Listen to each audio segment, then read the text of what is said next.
23, que foi o último versículo que nós lemos na última ocasião do encontro, para a gente entender a sequência. Hebreus 9, 23. Para a palavra do Senhor. Era necessário, portanto, que as figuras das coisas que se acham nos céus se purificassem com tais sacrifícios, mas as próprias coisas celestiais, os sacrifícios a eles superiores. Porque Cristo não entrou em santuário feito por mãos, mas figura do verdadeiro, porém no mesmo céu, para comparecer agora por nós, nem ainda para se oferecer a si mesmo muitas vezes, como o sumo sacerdote cada ano entra no Santo dos Santos com sangue alheio. Ora, neste caso, seria necessário que ele tivesse sofrido muitas vezes desde a fundação do mundo. Agora, porém, ao se cumprirem os tempos, se manifestou uma vez por todas, para aniquilar pelo sacrifício de si mesmo o pecado. E assim como aos homens está ordenado morrerem uma só vez, vindo depois disto o juízo, assim também Cristo, tendo se oferecido uma vez para sempre para tirar os pecados de muitos, aparecerá segunda vez sem pecado aos que o aguardam para a salvação. Amém? Glória a Deus. Orar, Senhor, nós glorificamos e bendizemos o teu nome. Pedimos, ó Deus, que tu nos abençoe, nos guarde. Deus amado, no estudo da tua palavra, de maneira que só o teu nome seja exaltado, glorificado neste lugar. Deus Santo Espírito nos dê toda a assistência, Senhor. Fales aos nossos corações, Deus, porque cada um de nós tem uma específica. Oramos em nome do Senhor Jesus. Amém. Os irmãos podem sentar. Glória a Jesus. Aqui, irmãos, no versículo 9, 23, foi quando a gente tinha comentado o seguinte: sobre purificação, coisas celestiais. Lembra? Nós terminamos nisso. Porque a purificação de coisas estas dos irmãos nossos lá do passado, que estavam na primeira aliança, a gente entendeu. Fazia atualmente ou periodicamente, de acordo com cada caso ocorrido, de acordo com a lei vigente. Isso é fácil. Aí ficamos assim, como que há algo no tabernáculo feito por Deus, por mãos humanas, não desta criação, como é dito. E aí nós concluímos dizendo que isso era feito por nós, por nossa causa. Por quê? Porque nós não somos habitantes da terra, de lá, mas nós não podemos entrar assim. Os homens de carne e sangue não entrarão no reino de Deus. Isso. Então o Senhor ele vem e nos santifica para que nós possamos entrar no tabernáculo eterno. E isso fica claro logo no versículo 24, que é o seguinte. Porque o 24 diz assim, que Cristo não entrou em santuário feito por mãos, nós sabemos. Figura do verdadeiro, né? E foi feito por mãos, era apenas sombra. No outro santuário, não feito por mãos. Porém, no mesmo céu. E ele entrou para comparecer em favor de quem? Quem pode ler? Só ler um pouquinho mais alto, não precisa do microfone. Ele entrou por quem lá?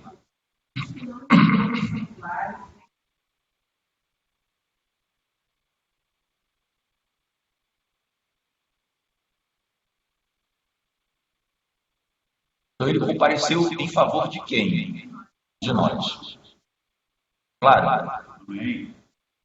Então ele comparece lá, como o sumo sacerdote comparecia no Santo dos Santos terrestre, em favor do povo. Ele comparece lá por nós, porque ele está dizendo, olha, eu vou levar vocês para lá. Vocês não são daqui. Amém? Coisa maravilhosa, né? Observam isso. Então, e aí vai dizer que ele não precisa para isso se oferecer muitas vezes, como era com o sacrifício dos animais. Todos os anos, várias e várias vezes, uma única oferta ele fez, e não com sangue alheio, porque o sumo sacerdote daqui, ele apresentava o sangue dele na oferta? Não. Ele apresentava o sangue de um novilho. Ovelha. Né? Então, o escritor aos Hebreus está dizendo o seguinte: Jesus apresenta o seu próprio sangue, não com sangue alheio, não com sangue de terceiros, mas o seu próprio sangue. Você vê Jesus em tudo. Então, ele é o sacerdote que apresenta o seu próprio sangue por nós, para entrarmos, para nos introduzir nos tabernáculos celestiais. Hein? Ele vai dizer, óbvio, no 26, que se fosse como era o daqui, o Senhor Jesus tinha que morrer muitas vezes. Vem a pena, morre, aí aquele grupo daquela geração que aceitou é purificado. Aí daqui a 100 anos vem de novo, morre. Aí daqui a 100 anos vem de novo, morre. A palavra diz que ele não fez isso. Tá? Então, 26 fala isso. Tá? Por isso, irmãos, é interessante esse versículo 27, porque a gente está acostumado a citar esse 27, eu mesmo estava também, com o estudo dos Hebreus, a gente... 27 é aquele famoso que é o homem está ordenado a morrer uma só vez, não é isso? Amém. É muito comum a gente citar isso isoladamente, apenas para falar sobre a morte do ser humano, que não há reencarnação, que não há outro tipo de... Não é muito comum falarmos nesse sentido? Olha, não, a Bíblia diz que o homem está determinado a morrer uma só vez. Vindo depois disso, o juízo. Quase sempre a gente fala nesse sentido. Tá? Só que ele aqui no 27, de fato, ele diz isso para justificar, isso era uma verdade tão patente, esse 27, era algo tão conhecido do povo hebreu, que o homem morre uma só vez e depois disso vem o juízo. Mas atentem para uma coisa, o juízo não está dito aqui o tempo, não está dizendo que você morre agora, o juízo é imediato. Está dizendo assim, morreu. Vai aparecer depois um juízo. Quando, aí você já entra em outro tempo, já não está mais aqui na contagem de tempo.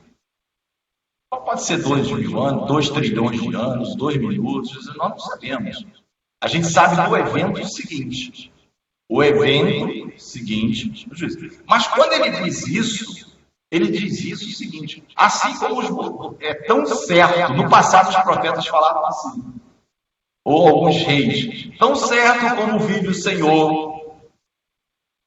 Era muito comum eles dizerem isso, era algo óbvio que o Senhor vive. Não existia dúvida. Tão certo como vive o Senhor. Até os índios falavam isso. Tão certo como vive o Senhor, que amanhã, tal hora, isso vai acontecer. Ou seja, era uma maneira de dizer assim, ó, o Senhor não vive? Não é algo certo? Óbvio. A plena certeza tem. Ó, tão certo como isso, como Deus vive, amanhã vai acontecer isso. Então, era muito comum os profetas usarem isso tão certo. Então, os hebreus usam esse caso aqui da morte do homem como algo tão certo. Tão certo é que o homem morrerá e vem depois disso o juízo, tá? Assim como é tão certo, Cristo também morreu uma só vez. Então, esse 27 existe muito mais por causa do 28 do que para dizer para alguém alguma novidade. Entendeu a diferença? Às vezes a gente pegava o 27 com aqui agora eu tenho uma certeza que o homem morre uma só vez. Era óbvio para eles. É isso que eu estou querendo dizer para vocês. Hebreus, assim como vocês já sabem disso, que o homem morre uma só vez depois disso no juízo, assim também o Senhor Jesus Cristo oferecesse uma vez para sempre para tirar os pecados, ele aparecerá a segunda vez. Agora, olha só. Para quem que ele aparecerá, né? Vamos dizer assim, de uma forma toda especial? Para os que o aguardam para a salvação, que são os que querem estar com ele. Porque se nós não esperamos o Senhor, não aguardamos essa salvação do Senhor, É sinal que nós não temos interesse em estar com ele. Agora, para os que aguardam ele está dizendo, tão certo como o homem morre e vem no juízo, que era algo óbvio para eles. Então ele usa essa frase muito mais do que para dizer uma novidade, porque é muito comum o crente usar isso como algo básico para dizer. E ele vai falar o seguinte, não. Vocês já sabem disso. Mas o que eu quero dizer, a novidade aqui, vamos dizer assim, ou o que eu quero dizer que é tão certo, é o 28. Ele morreu uma só vez e ele aparecerá segunda vez para os que aguardam a salvação. Porque para os demais, irmãos, é juízo. Tá? Juízo condenatório, tempo é do Senhor. Não tem. Agora, os que aguardam salvação no sentido pleno, tá? Porque a gente fala que já nós fomos salvos pela fé. Estamos vivendo dia após dia. Mas, quando ele voltar, haverá essa plenitude. Tá? Haverá essa plenitude para nós. E aí, corpo glorificado, como Paulo fala, né? Estaremos para sempre com o Senhor. Não haverá mais separação. Não haverá mais espera. Então, esse 27 e 28 ficou claro para todos, né? Então, esse 27 aqui, eu sempre usei muito ele isolado, não de maneira errada, porque a gente dá um foco, uma luz muito nesse sentido de que, e aqui, os escritores aos hebreus usam como algo óbvio. Todo mundo já sabia disso. Mas você pode me perguntar, Reginaldo, e o pessoal que morreu e ressuscitou? Lázaro. É o que eu falei. Essa palavra aqui, uma só vez, no grego, ela fala no sentido de uma vez e no sentido assim, de uma vez para sempre, de uma vez por todas. Então, todos que ressuscitaram já estavam na administração divina aquela ressurreição. Agora, todos que ressuscitaram não morreram? Aí sim, essa é a morte que ele está falando. Tá? Para que você não ache que alguém que morreu, ressuscitou, foi julgado, aí voltou de novo. Aí morreu, aí foi julgado de novo.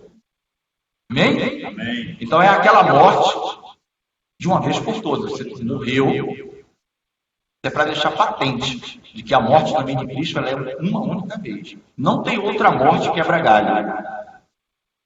Não. Pergunta, irmã.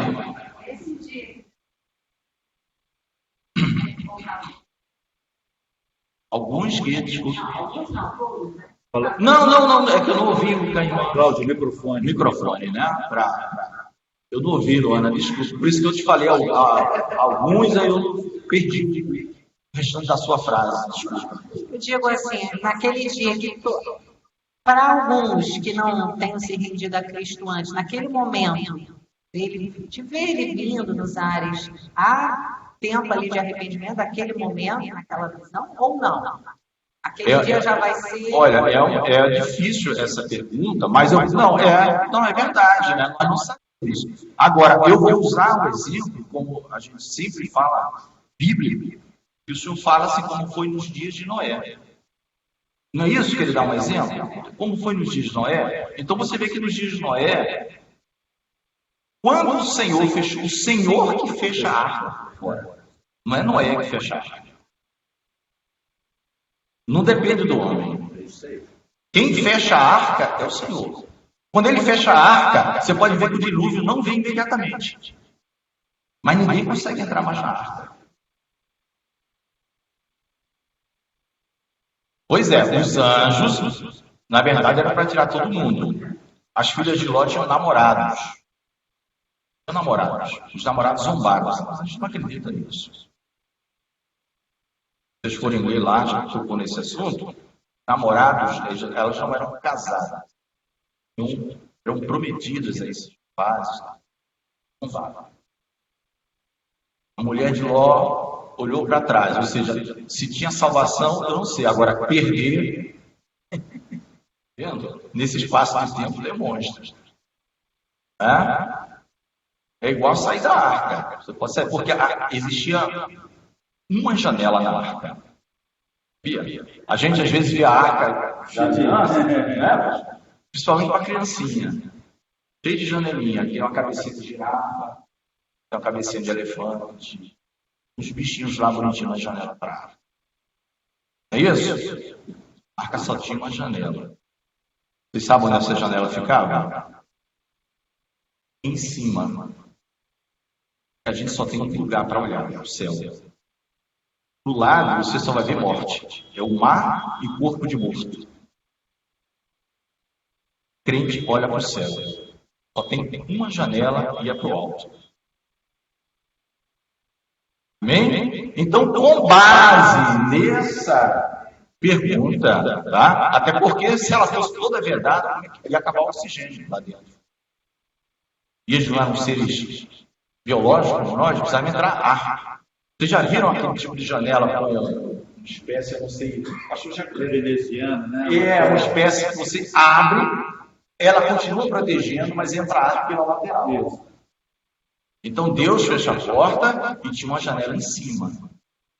Então, até nisso o Senhor nos poupa. Irmãos, o Senhor nos poupa até na nossa caminhada, da gente ver tanta gente morrendo e indo no inferno. Nós não suportaríamos se a gente tivesse essa visão espiritual dessas coisas acontecendo.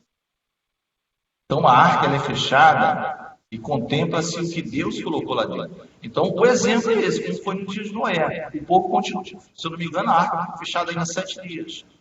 Depois, veio o dilúvio. Fala no microfone, gente, para o pessoal da internet. Isso. Então, olha só, nós estamos lá em Hebreus, tá? Aqui o negócio foi os que aguardam para a salvação. Então, a gente está ligado, mas é muito importante. Muito boa a pergunta das irmãs ali. O importante é estarmos com o nosso coração aguardando, né? Aguardando. Aqui mesmo, no 10, se eu não me engano, vai aparecer tanto mais quanto verde que se aproxima aquele dia, para não deixar de se congregar, tal. Dia da nosso. Se a gente já tiver morrido e o Senhor nos voltou, nós sabemos que nós, inclusive, precederemos os vivos. É algo praticamente simultâneo. Mas os vivos não passarão na nossa frente, dos que já morreram. Tá? E que aguardam o Senhor, se eu aguardando. Reginaldo, só para eu... Assim, porque a gente está falando aí, é o homem, né? Sim, morreu uma só vez. Uma só vez. Aí, eu falei até o caso dos que ressuscitam e morrem de novo. Quando o Senhor Jesus morre na cruz, a palavra diz que o sepulcro de vários santos, só santos, só de homens e mulheres que já aguardavam o Messias, os santos do passado, foram abertos. E saíram andando lá para Jerusalém. Eles morreram de novo. Mas primeiro, eles já eram santos. Aguardavam o Messias. Houve ressurreição. Morreram de novo. Então a gente sabe que não houve juízo. Isso aí, porque eu chego abençoado na rua e me perguntam, olha só, tá, mas aí na Bíblia fala que o homem morreu uma vez. Mas e as pessoas que ressuscitaram, ressuscitou Lázaro, e aí? Ficou fácil agora, né? Ficou fácil, né? Com o que nós conversamos aqui. Exatamente sobre isso. Falei sobre Lázaro, e sobre isso que... Todos que... É o que eu falei, o juízo não é... Falando do juízo. Então, lembra que eu falei que o juízo, esse tempo, não pertence mais a nós?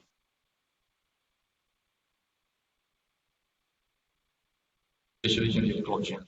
Vamos ouvir ela primeiro? Vamos ouvir. Deixa eu te ouvir por completo. Não, porque o que acontece? A gente aqui fez, mas para eu explicar para uma pessoa lá fora, porque vai falar assim.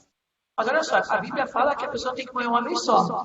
Mas lá, Jesus ressuscitou Lázaro, outras pessoas. Está me entendendo? Aí para eu explicar a pessoa essa questão. Não, lembra que eu expliquei do grego? Porque eu não fiquei. Falei, a palavra grego que está aqui, ó. Morreu uma só vez. Se você for no dicionário Strong, naquele que o pastor Alan, nosso, sugeriu aquela Bíblia Strong, que é por acaso dessa versão, você vai ver que é uma vez ou de uma vez por todas. Tem os dois significados. Quando ele fala aqui, o melhor significado é morrer de uma vez por todas. Não haverá mais ressurreição. Porque as ressurreições precisavam acontecer como sinal do poderio de Deus. Para mostrar que ele tem poder sobre a morte. E a morte, o camarada pode estar lá 4 dias, 10 dias, osso seco, não interessa. Não, é aquela morte de que a única coisa que vai acontecer depois é um juízo.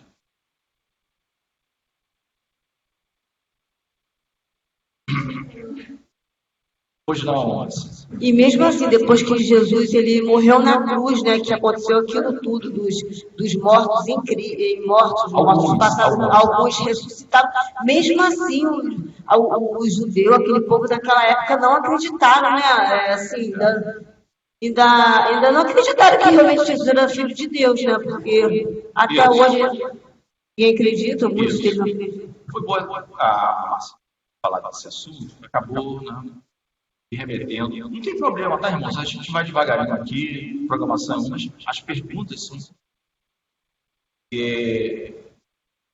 Vou falar só de judeu, não vou falar do grego, não. O que é que Jesus é para os judeus, que Paulo fala? Escândalo.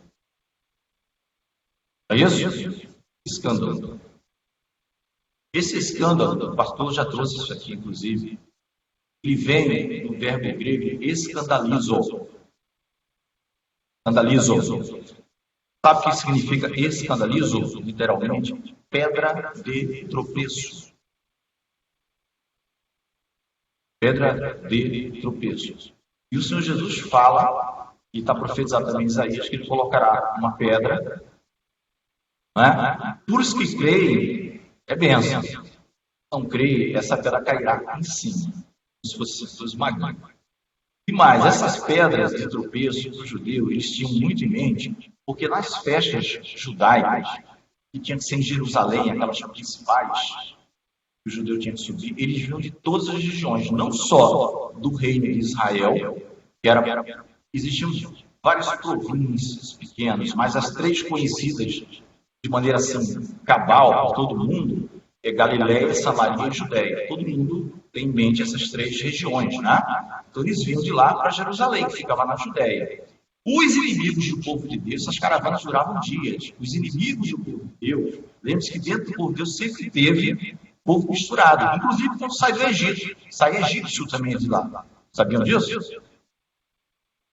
Olha lá, no Pentateuco, você vê que tem gente do Egito que vai junto com eles. Por exemplo, tá? Quando eles entram na Terra Prometida, eles também não expulsam determinadas pessoas, vão crescer no meio deles. O que é que eles faziam? Eles colocavam grandes pedras no caminho para dificultar a chegada dessas caravanas em Jerusalém. Eles eram inimigos de poder, então eles não queriam que eles fossem festejar nada.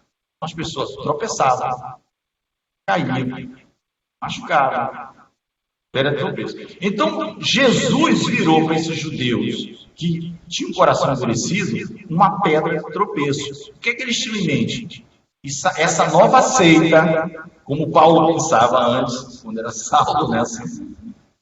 Veio desviar a gente do verdadeiro caminho.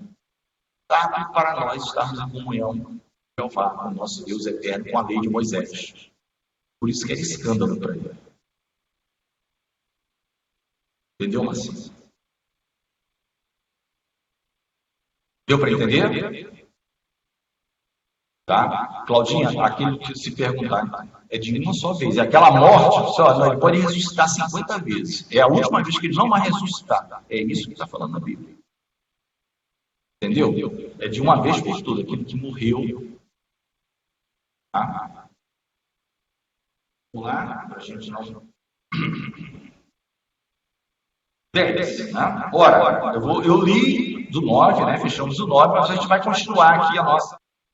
Visto que a lei é sombra de vendedores, vai repetir aquilo até que Dona Helena até já leu aquelas coisas, né? Que fala que se a lei fosse perfeita, né, não precisava estar repetindo, precisava de uma nova. Então ele vai falar isso aqui, ó, no 2. É claro, o problema da consciência é muito grave, viu, irmãos? O 2, ele vai falar assim: outra sorte, não teriam cessado de ser oferecidos Porquanto os que prestam culto tenham sido purificados uma vez por todas, não mais sobre a consciência dos pecados. É uma crítica que ele está fazendo aqui. Olha só, se tudo que era oferecido no passado, segundo a lei de Moisés, fosse perfeita, eles teriam cessado.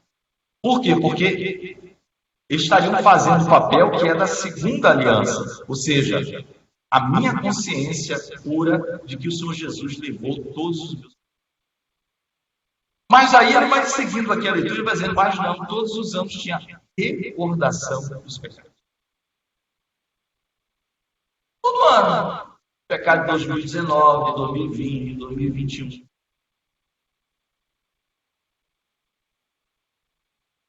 Entendeu? Recordar os pecados. Então, na nova aliança, tá? Ele vai batendo bastante nisso, de uma maneira que é didática demais. Né? Agora vem uma das coisas, é assim. Ela não queria, né? Irmãos, vem um negócio muito. A partir do versículo 5 do 10, tá? Porque do 10 ao 4 é isso. A ideia é essa, da impossibilidade da primeira aliança. Ele vai fazer, basicamente, essa pergunta. Vocês concordam comigo, ele está dizendo, irmãos hebreus, que se aquela primeira aliança fosse perfeita, teria cessado já um monte de sacrifícios, porque ela foi perfeita. Bastaria que nascesse nas gerações subsequentes, crer que aquele sacrifício feito no ano XYZ lá atrás, quem crê está purificado. Mas não era, porque todos os anos tinha que se fazer recordação dos pecados. Tá? Agora, a partir do 5, irmãos e irmãs, é muito importante. Isso aqui é o Salmo 40, do 6 ao 8. Tá? Usado aqui para Cristo. Para Cristo. É muito bonito, porque é usado para Cristo. Salmo 40, do versículo 6 ao 8. Ele está aqui, de certa forma, transcrito. Tá? Porque isso é maravilhoso, gente. Isso é maravilhoso. A gente sempre ouve pregação isso aqui usando para nós, crentes. Né? Porque tem a sua aplicabilidade também. Gente, a palavra de Deus, como o pastor já falou, você prega a mesma palavra até Jesus voltar e tem novidade. Você leva um versículo e tem novidade. Não é isso? Quantas vezes você pode pegar a palavra do próximo e tem novidade? Porque ela é linda, a palavra de Deus. Ela é um espírito para que funcione essas coisas. Né? A gente, claro, tem que ter discernimento. A pessoa não está fazendo uma alegoria extremamente desvirtuada do que a Bíblia está apontando. Né? Mas o Salmo 40, ele vai dizer o seguinte, aqui a partir do 10:5 de Hebreus. Por isso, ao entrar no mundo, diz, ou ao se introduzir no mundo, não sei como está em algumas versões, ele está falando de quem? Do Senhor Jesus, tá? O Senhor Jesus, ele vai ser introduzido aqui neste mundo. Diz assim, ó, é como se o filho estivesse falando com o pai, meus irmãos. Olha que coisa linda. E isso o salmista escreveu, né? Com certeza, inspirado pelo Espírito Santo, você tem essa ideia. Mas na frente, Jesus viria para cumprir. Se der tempo, a gente vê a aplicação para nós, e a maioria das pregações do Salmo 46, 6 a 8, mas o nosso foco é Cristo, dessa nova aliança. Entrando no mundo, diz, sacrifício, entrando no mundo quem? Jesus. Como é que ele entra no mundo? Perfeito, né? Nascimento, né? Virginal, nasceu com o corpo humano, nosso, pelo poder do Espírito, gerado no ventre da irmã Maria. Né? Os judeus, é Miriam o nome dela. No hebraico, Maria. Sacrifício, ele está dizendo assim, sacrifício e oferta não quiseste. Antes, um corpo me formaste. Ou em algumas versões, um corpo me preparaste. Olha o que Jesus está falando, olha o que o filho está falando para o pai, que ele está dizendo aqui o escritor de Hebreus. Entrando no mundo, ele diz, Pai, Deus, O Senhor não quis, não se agradou de sacrifícios e ofertas. Tanto sacrifício e oferta. Tá? O sacrifício também é uma oferta. A diferença entre o sacrifício e uma oferta que envolve sangue. E essa oferta, regra geral, não envolvia sangue. Oferta de manjares, muitas ofertas.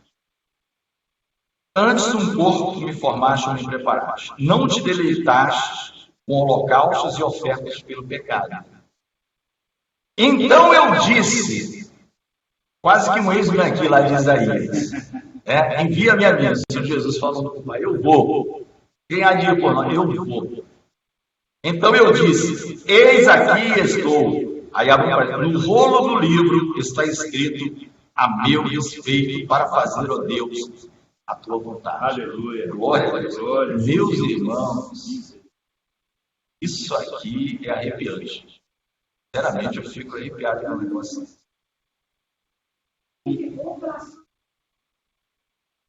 É também oferta, oblações. Oblações. São palavras não utilizadas assim na prática. Ofertar, tudo, tem coisa bem sinônimo, sacrifícios, oblações.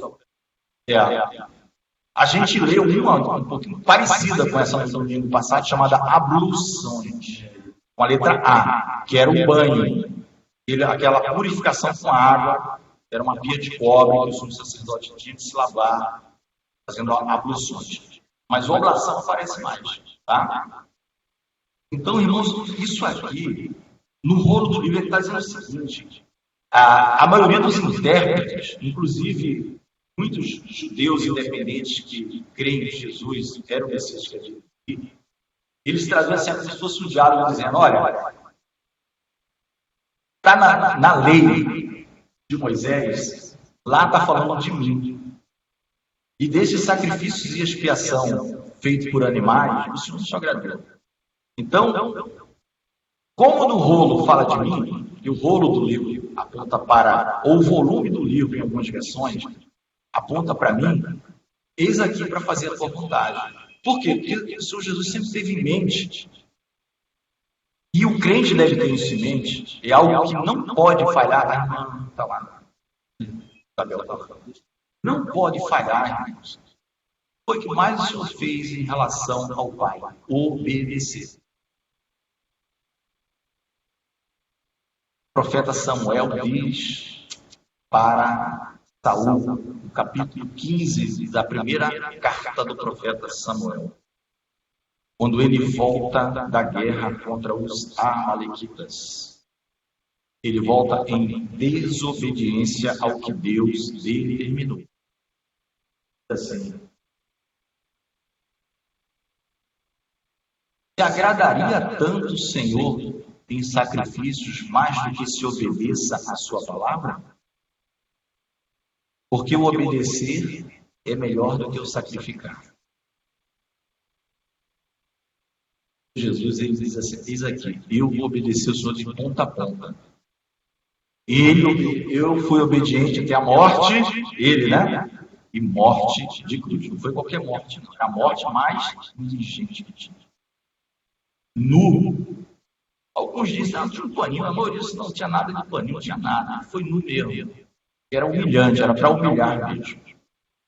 Os ladrões.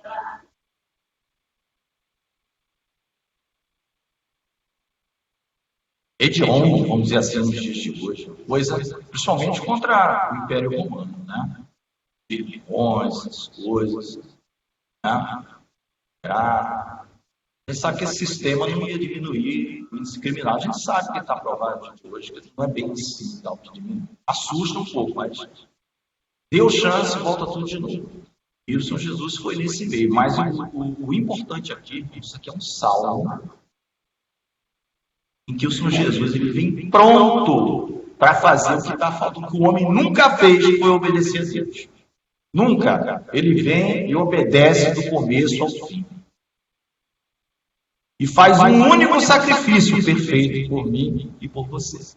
Um único. Quem crê será salvo. Quem não crê já está condenado, porquanto não creu no unigênito Filho de Deus. Então ele vem para os que o guardam. Nós aguardamos a Deus, né, na pessoa do seu Filho. Nós aguardamos essa união perfeita. Andamos por fé. É isso que o escritor dos Hebreus vai trabalhar, né, admoestar na epístola toda. Para eles, a gente já viu tudo isso desde o começo, as primeiras aulinhas, tal. Eventualmente, potencialmente, melhor dizendo, diante de uma situação que poderia fraquejá-los na fé e fazer voltar para uma eventual zona de conforto do judaísmo. Microfone por causa dos nossos... Pois não. Até Jesus diz, né, que se rejeitaram a mim, quanto mais a nós, né? Porque às vezes a gente dá uma palavra, fala e as pessoas... Mas aí a gente pensa, gente, se a gente que não é nada, né? É rejeitado porque a gente está levando a palavra. Aí a gente lembra de Jesus, ele passou por isso, ele foi o que foi, e as pessoas fizeram o que fizeram com ele. Verdade. Né? Imagina com a gente, levar uma porta na cara, um não, como ontem. Recebemos não também.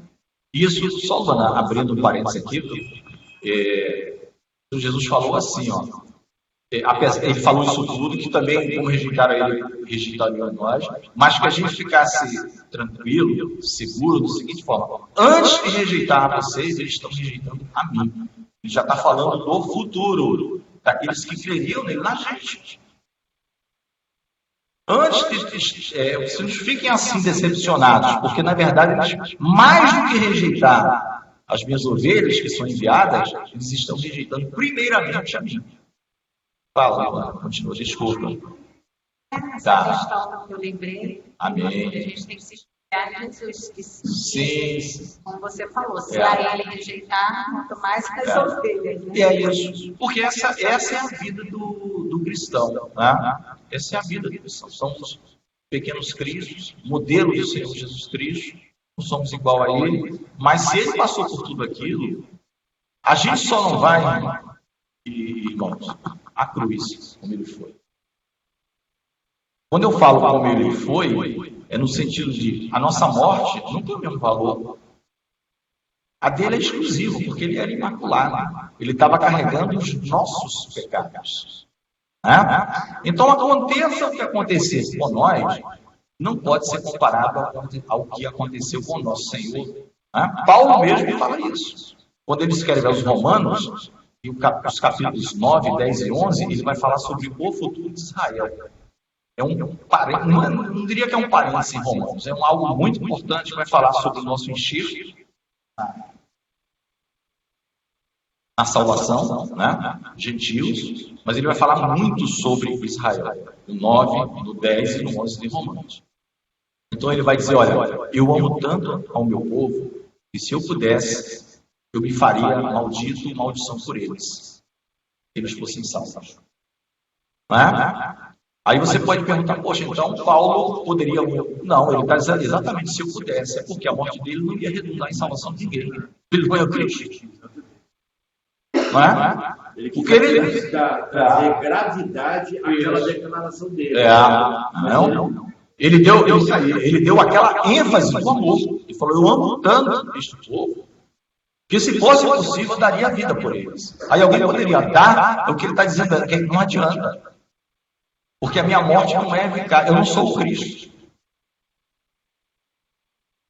Agora, eu amo esse povo, a ponto de dar a vida por eles. Mas se a minha morte me fizesse maldição, como foi o Senhor Jesus, maldito aquele que for pregado no madeiro. E então ele se fez maldição por nós. Se Paulo pudesse fazer isso, ele faria isso. Bem? Então, irmãos, esse texto do 46, do Salmo 46, é algo lindo. Para nós, bem resumidamente, lá fala, as minhas orelhas furaste, os meus ouvidos abriste, que não está aqui, tá? No 46 a 8. Mas é a mesma coisa, é que o Senhor Jesus fala, tudo que eu faço é aquilo que eu ouvi do meu Pai. Ele ouve do Pai. Ele dizia isso. Em João ele fala isso mais uma vez.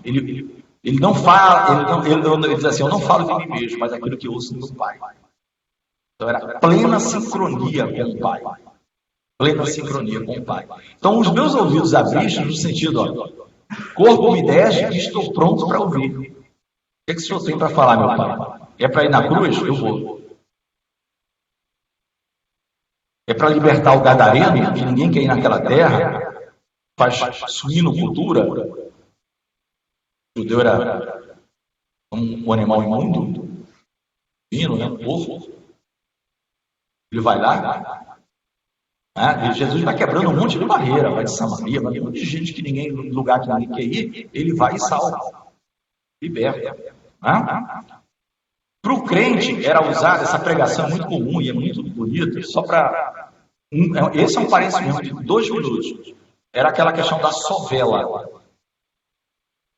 O escravo, lá, ele servia 6 anos, no 7º ano ele recebia a carta de alforria.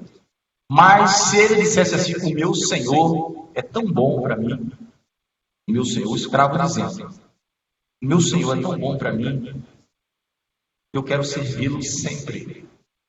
Quero ir embora.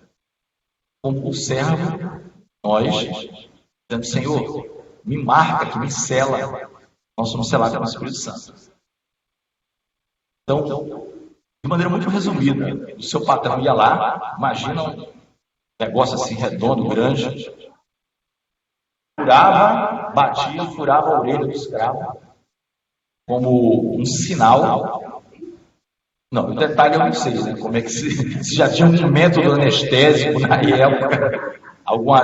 Essas propriedades são antigas, mas não igual às atuais. A gente já conhece métodos anestésicos, mas já existia provavelmente algum tipo de plano, não sei. Mas ele furava e tinha uma argola. Aquilo era um sinal de que ele não quis, né? E era feito perante a autoridade, tudo direitinho, tá? Sim, mas no caso era porque o seu senhor era muito bom. Não é? Porque se o seu senhor fosse o maltratasse, ele preferiria a alforria dele. Não é? Por isso que nós não queremos sair. Senhor, sela a gente. Só que o Senhor não fura, o Senhor sela com o Espírito Santo. Gado marcado com o Espírito Santo. Amém? Então, irmãos, quando ele diz isso, então acrescentou, eis aqui estou para fazer, ó Deus, a tua vontade. Ele está dizendo o seguinte, irmãos hebreus, ele está removendo o primeiro pacto para estabelecer o segundo. É um novo pacto exclusivo, praticamente, na pessoa de São Jesus. É um pacto que todo ônus fica em cima dele. Mas tudo, é ele que sofre, é ele que vai para a morte. Não é? Então, nessa vontade, olha aí, ó, nesta vontade é que temos sido santificados, mediante a oferta do corpo de Jesus, uma vez por todas. Então, há um processo de santificação, está intimamente vinculado à oferta que Deus fez por nós. Né? Então, ele vai repetir no 12. Jesus, porém, tem se oferecido para sempre um único sacrifício pelos pecados, assentou-se à destra do Pai. Isso já foi dito. No 15, eu acho muito interessante, o autor dos Hebreus, ele valoriza muito a pessoa do Espírito Santo. Né, pastor?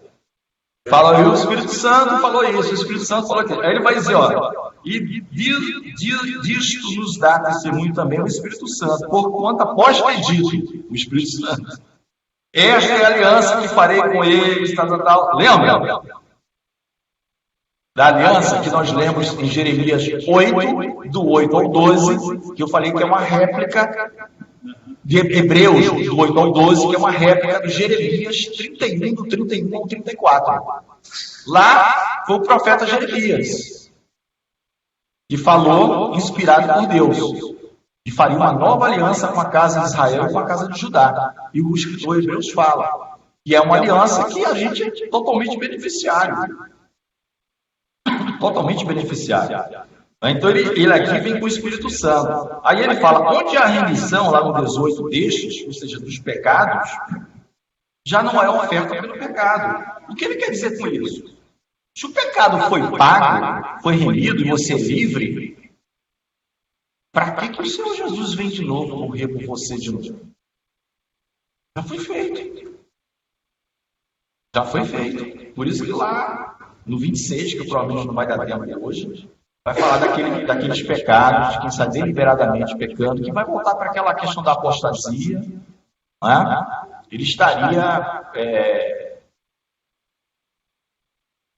requerendo para ser purificado a morte de Jesus novamente, seu favor. E isso não vai acontecer. Deus fala, sinto muito, mas isso não vai acontecer. E já foi humilhante demais. E ele já fez por todos nós. Basta crer. Então ele vai dizer, irmãos, então, tendo, pois, irmãos, em algumas versões ousadia, em outras intrepidez, para entrar no Santo dos Santos, pelo sangue de Jesus, pelo novo e vivo caminho que ele nos consagrou pelo véu, pela sua carne, tendo grande sacerdote sobre a casa de Deus, aproximemo-nos com sincero coração e plena certeza de fé, tendo o coração purificado da má consciência e lavado com água pura. Então, novamente, agora ele vem, irmãos, pelo sangue de Jesus, a gente tem acesso ao Santo dos Santos, a gente pode falar com Deus direto. A gente pode falar com Deus. E ele vai falar aqui, quando eu cheguei no versículo 22, que é o quê? Coração ou a mente purificado da má consciência. Problema da consciência de Deus. Você percebe como eles falam constantemente nisso? E no sistema antigo, todo ano, recordação do pecado. Todos os anos. Aqui ele está dizendo que isso foi feito de uma vez por todos. Para não haver recordação do pecado. A gente tem que abraçar isso. Né? A gente sabe que nós não somos infalíveis, tá? Para terminar aqui, vai ter um intervalo, vai ter uma grande festa, tá? Eu não vou entrar na questão do 26, porque o 26 a gente vai até o 25, tá? O 23 fala o seguinte, sabendo disso tudo, irmãos, guardemos firmes a confissão da esperança sem vacilar, pois quem fez a promessa é fiel. O que é que ele quer dizer, irmãos? Ele quer dizer o seguinte, que a nossa confiança, ela não tem como base a nossa obra, os nossos feitos, os nossos méritos, mas por causa daquele que prometeu. Fiel é o que prometeu. Paulo vai falar isso nas cartas. É com base nas promessas do Senhor Jesus que a gente tem que ter intrepidez e ousadia. Isso é uma forma de dizer, eu creio. Porque senão, irmão, você será fulminado. Então a gente entra na presença de Deus com ousadia, com intrepidez, tá? E tendo essa consciência tranquila desse maldito pecado, sabendo que o Senhor Jesus. Então consideremos um aos outros para nos estimularmos ao amor e às boas obras. Você vê que isso vem depois, como consequência. Primeiro você é purificado por Cristo. Quando você entende o grande amor de Deus, que a gente não consegue entender, porque o amor dele excede todo entendimento, a paz que ele nos dá excede todo entendimento. Está tudo na Bíblia isso. Excede o entendimento, a gente consegue tatear, aí a gente vai nos estimular com amor uns aos outros, né? Fazer boas obras. Não como mérito ou como moeda de troca para entrar no céu. E a gente vai saber que está entrando no céu por causa da fidelidade de Deus. Causa da fidelidade de Deus. Tá? E não deixemos de congregar, ele está dizendo, como é costume de alguns. Antes, façamos demonstrações, tanto mais quanto vedes que o dia, com D maiúsculo, se aproxima. É o dia que nós aguardamos da salvação. Seja o dia que nós deixarmos esse mundo aqui, seja uma vinda mesmo do Senhor, mas o importante é estimularmos uns aos outros, tá? Vamos ficar de pé, então, tá? Vou só dar 2 exemplos, já que os irmãos de pé, para a gente olhar pode ir, tá? 2 exemplos simples, mas importantes, para você ver como a Bíblia está alinhada em pensamento. A Bíblia ela não é grande, ela está alinhada. Você não precisa abrir ninguém. Lá em Lucas 10, você tem lá a questão do bom samaritano. Lembra? Bom samaritano? O que é que o bom samaritano fez? Ele pegou o homem que estava, alguns me falam, semi-morto, até perguntam, como é que é semi-morto, né? É quase morto, tá? Ele só não morreu por causa da miséria, não morreu completamente por causa da misericórdia do rejeitado, que era o samaritano. Pode até falar de São Jesus aí, todo rejeitado, mas quem salvou foi ele, porque o levita e o sacerdote passaram. Estavam nem aí para quem estava morrendo. E quem estava morrendo descia de Jerusalém para Jericó. Saía da cidade do grande rei, da bênção, do lugar de maldição. Percebe? Ao invés de estar subindo, ele está descendo. Está descendo, está se afastando, vai cair na mão dos salteadores. Mas o que eu quero dizer sobre esse pagamento é que esse homem, ele deixa o semi-morto. Primeiro ele cuida dele, das suas feridas, com azeite, com vinho, e deixa na hospedaria. E dá 2 dinheiros ou 2 denários. E ele fala de uma volta. Só, tudo mais que você gastar, dono da hospedaria, eu pago. Deu para entender a ideia? A parábola do bom samaritano. Jesus está dizendo, ó, quem crê em mim, está tudo pago. Ainda o que você fizer depois. Mas você não vai viver pecando deliberadamente. Mas as miudezas que você vai fazer depois, está na minha conta. Está na minha conta. Ele já disse de antemão, a Bíblia tem Filemon. Por isso que eu falei 2 pequenos exemplos antes da gente entregar. Filemon, o que é que Paulo faz com Onésimo? Filemon era um homem muito rico, mas um servo de Deus, um homem que não vivia baseado na riqueza que ele tinha. Tinha muitos escravos. Onésimo foi um fugitivo, foi preso. Paulo, quando estava preso, evangelizou esse homem. O que é que Paulo faz? Devolve para Filemon, não é isso? Onésimo significa útil, né? Ele era inútil, virou útil. Inútil, virou útil. O que é que Filemon diz quando escreve a cartinha? Desculpa, o que é que o apóstolo Paulo diz? É verdade. Você vai lá em Filemon e fala lá. E se te fez ainda algum dano, está tudo comigo. Eu vou pagar tudo. Então, o que eu estou dizendo, irmãos, não é que Paulo era Jesus. Então, histórias bíblicas, tipologias, que você vê isso que ele está dizendo aos hebreus. Como é que você vai deixar uma aliança dessa? Porque senão você vira lei. E na lei, o que é que o Tiago fala? Se você tiver um delito contra a lei, por mais simples que seja, você já está condenado.